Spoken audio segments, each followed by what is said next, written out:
So, to answer her question kung mahirap daw ba ang maging freelance, and interested daw siya pero kinakabahan. So, para sa akin, it is in between. Mahirap siya and hindi. Parang ganon. Yung mahirap siya para sa akin kasi hindi ako ganon kagaling pa in conversation in the English language. Ganon. Then, nakikipag-usap siya sa clients, and ganon. And then, syempre, mag-exert ka din ng effort and kailangan mo din pag-aralan yung mga skills.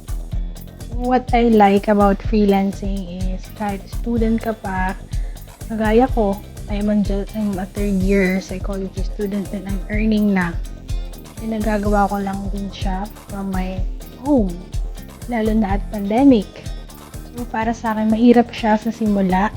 Pero if you keep on learning your skills and explore, ganyan, and pag nahanap mo na rin yung niche na para sa'yo, so it's nice then. So, if you want to start, I suggest na mag-take ka ng training, samatin ka ng seminars, may mga free seminars and trainings naman. And, yan, mag-learn ka lang ng skills. Pwede sa YouTube, ganyan. Meron din mga free.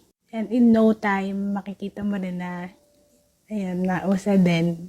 So, good luck!